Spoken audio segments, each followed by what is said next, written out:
স্বাগত একাত্তরের খেলা যোগে, সাথে আছি আমি কোহিনুর কণা। সকাল থেকে একটাই অপেক্ষা, কখন আসবে সুলিভানরা, কখন ট্রফি নিয়ে উৎসব হবে বাঁধ ভাঙা। নানান আয়োজন, বিমানের দেরি, এয়ারপোর্টে আনুষ্ঠানিকতা পেরিয়ে সাফ জয়ী ফুটবলাররা ছাদ খোলা বাসে উঠেছে রাত 8টার পরে। সমর্থকদের ভিড় ঠেলে পৌঁছেছে হাতিরঝিলের অ্যাম্পি থিয়েটারে। এরই মধ্যে জানা গেছে সুখবর, এই দলের সদস্যরা সরকারি অর্থ পুরস্কার পাচ্ছে। ফয়সাল হাবিবের রিপোর্ট। ওরা আসবে চুপি চুপি নয়, সবাইকে জানিয়ে। দক্ষিণ এশিয়ার সেরা ফুটবল দলের তকমা শরীরে লাগিয়ে। দেশের ক্রীড়ার অভিভাবক আমিনুল হকেরও তাই এয়ারপোর্টের দুয়ারে দাঁড়িয়ে অপেক্ষা করতে হয়েছে। জাতীয় বীরদের সবার আগে শুভকামনা জানিয়ে তাদের হাতে ফুল তুলে দিয়েছেন ক্রীড়া প্রতিমন্ত্রী।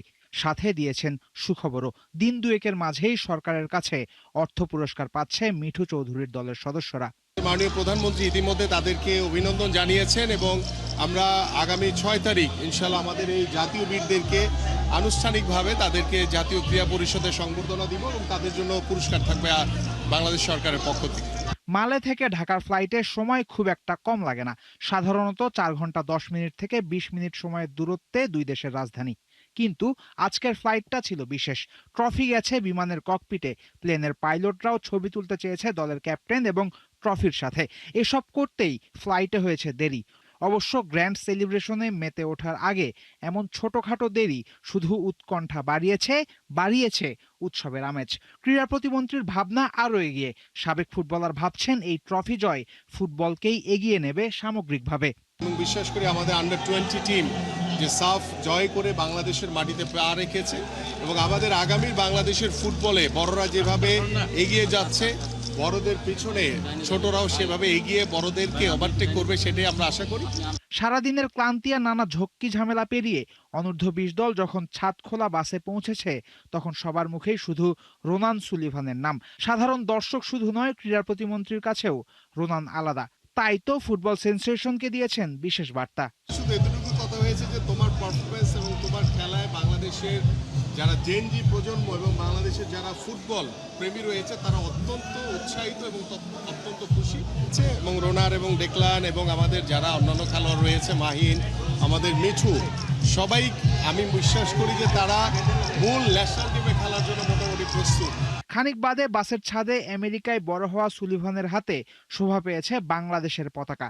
রোনানের হাতে মানিয়েছেও লাল সবুজ পতাকাটা। এই রোনানদের হাত ধরেই যে এদেশের ফুটবলও শীঘ্রই জায়গা করে নেবে বিশ্ব মানচিত্রে, তা নিয়ে কারোরই হয়তো সন্দেহ নেই খুব একটা। ফয়সাল হাবিব, একাত্তর।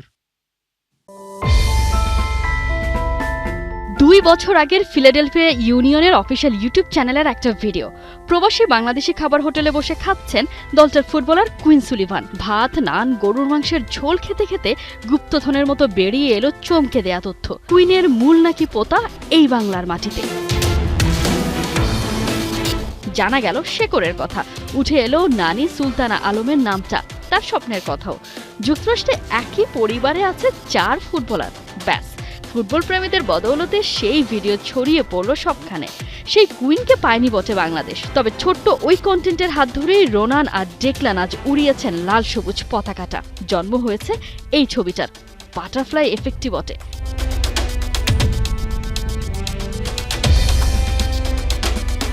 রোনানকে জড়িয়ে ধরার মধ্য দিয়ে সত্য হয়েছে সুলতানাস ড্রিমের।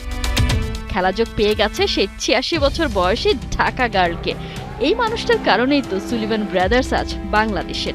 আমার বোঝা একদম স্বপ্নের মতন, কারণ ওরা দেখেন ওদিকে এত ব্যস্ত আর আমাদের দেশে এত ট্যালেন্টেড ফুটবল প্লেয়ার আছে যে ওরা এক না আসবে, ওদেরকে ডাকবে, আমি কোনো ভাবি নাই আর কি। হ্যাঁ, আর সত্যি মানে আমি এত গর্বিত আর এত গ্রেটফুল আর কি, হ্যাঁ, যে আমি বলতে পারছি না।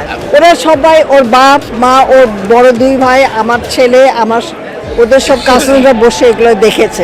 ফাইনালে ভারতের দম্ভ চূর্ণ করার মিশন। 2 দেশের দ্বৈরথ নিয়ে কতটাই বা জানেন সুলিভান ব্রাদার্স? এর উত্তরটা মেলে ট্রাইবেকারে। যে মুহূর্তটাই কিনা সবার হৃদস্পন্দন থেমে যায়, সেই মুহূর্তে রোনা নেন পানেনকা শট। মিশন ডান করে দেখিয়ে দেন জেনজিদের আসল সোয়াগ। ট্রফিটা জিতেই প্রমাণ করেছেন নামকা ওয়াস্তে শুধুই স্কোয়াড মেম্বার হওয়া নয়, ভালোবেসেই ওরা এসেছে এই 55,000 বর্গ মাইলের ছোট্ট দেশটায়। সাফ অনূর্ধ্ব 20 টুর্নামেন্টে 12 নম্বর জার্সিটা গায়ে উঠলেও রোনান ছিলেন আপাদমস্তক নাম্বার 9। তার টুইন ডেক্লাইনের ক্যামিওতেও মুগ্ধ সবাই। আলটিমেট গোলটা তাই হামজা শমীদদের মতো জাতীয় দলের জার্সিটাকে গায়ে জড়ানো।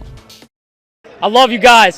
Thanks for all the support. You will be continue for Bangladesh in senior team. Hopefully, that's the goal. That's the goal. That's the goal. Sullivan ব্রাদার্সের জন্মটা যুক্তরাষ্ট্রে, তবে ওদের শিরায় শিরায় লাল সবুজের রক্ত। ওদের আবার হারানো যায় নাকি? কোহিনুর কণা, ৭১।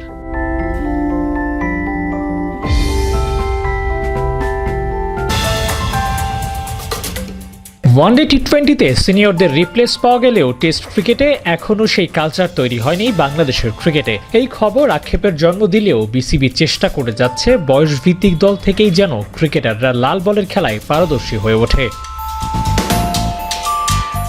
অনূর্ধ্ব 19 দলের কোচ হওয়ার গুঞ্জনের মধ্যে ইয়ুথ ক্রিকেট লিগের পর্যবেক্ষক হয়ে কক্সবাজারে হাজির হান্নান সরকার। কোনো পদ না পেলেও বিসিবির থেকে বিশেষ দায়িত্ব নিয়ে হান্নানের এই আশাটাই বলে দেয় ওয়াইসিএল নিয়ে বাংলাদেশ ক্রিকেট বোর্ডের পরিকল্পনাটা ঠিক কেমন। আমরা জানি যে এই ওয়াইসিএল টুর্নামেন্টের পরে কিন্তু আন্ডার 19 দল গঠন হয়। সেই 19 দলটা স্বাভাবিকভাবে পরের ওয়ার্ল্ড কাপ খেলবে। ফর এক্সাম্পল আমি যদি বলি 2028-এ যে ওয়ার্ল্ড কাপটা হবে, আর সেটার প্রাথমিক সিলেকশন প্রক্রিয়াটা কিন্তু এই ওয়াইসিএলের মাধ্যমেই হয়। সো স্বাভাবিকভাবে এটা প্লেয়ারদের জন্য, বাংলাদেশ ক্রিকেটের জন্য, আসলে আমি শুধু প্লেয়ার বলবো না, player selector, game development, overall যদি দেখি বাংলাদেশ ক্রিকেটের জন্য খুব ইম্পর্টেন্ট একটা টুর্নামেন্ট। বয়সভিত্তিক দলের জন্য ওয়াইসিএল এর গুরুত্ব অনেক। ঘুরে ফিরে মমিনুল তাইজুলরাই দলে আসেন। তাদেরকে চ্যালেঞ্জ জানানোর মতো টপ ক্লাস পারফর্মার পাওয়া যায় না। তৈরি হয় না লাল বলের সেরা ব্যাটার কিংবা বোলার। আমাদের কাছে একটা গ্রুপ অফ পিপল আছে যারা কিনা বাংলাদেশকে সামনে রিপ্রেজেন্ট করবে, এবং যে প্লেয়ারগুলোকে দেখছি আমি খুবই আশাবান, তারা প্রতিভাবান এবং তারা বাংলাদেশের জন্য এক ভবিষ্যতে অ্যাসেট হবে ইনশাল্লাহ। যুব বিশ্বকাপের গেল আসরটা ভালো যায়নি বাংলাদেশের। সুপার 6 থেকে বিদায় নিয়েছিল আজিজুল হাকিম তামিমের দল। কোচ নাভিদ নওয়াজের সাথেও চুক্তি শেষ হওয়ার গুঞ্জন ভাসছে, তাই দায়িত্বটা বুঝে নিতে পারেন হান্নান সরকার। আমার একটা ইচ্ছা আছে, কারণ আমি আসলে এজ গ্রুপ সিলেক্টর যেহেতু 8 বছর ছিলাম, এজ গ্রুপের ওই পাথওয়েটা সম্পর্কে খুব ভালো জানা আছে আলহামদুলিল্লাহ। পাশাপাশি 19 দুইটা ওয়ার্ল্ড কাপ থেকে সঙ্গে যেহেতু কাজ করেছি, সো ওয়ার্ল্ড কাপটাও সম্পর্কে স্বাভাবিকভাবে জানা আছে। নিজেও একটা সময় আন্ডার 19 খেলেছি। মার্চের 30 তারিখ থেকে শুরু হয় এই টুর্নামেন্ট, শেষ হবে 14 এপ্রিল। 4 দলের মধ্যে খেলা হবে 6টি। যে দল সবচেয়ে বেশি পয়েন্ট পাবে তারাই হবে চ্যাম্পিয়ন। একাধিক দলের পয়েন্ট সমান হলে যৌথভাবে চ্যাম্পিয়ন ঘোষণা করার কথা রয়েছে। দলগতভাবে সেরা হওয়ার পাশাপাশি যুবাদের নজর থাকবে আলাদা করে নিজেদের চেনানোর। বিশ্বকাপের দলে জায়গাটা যে পোক্ত করতেই হয়। আবু নাইম, ৭১, কক্সবাজার।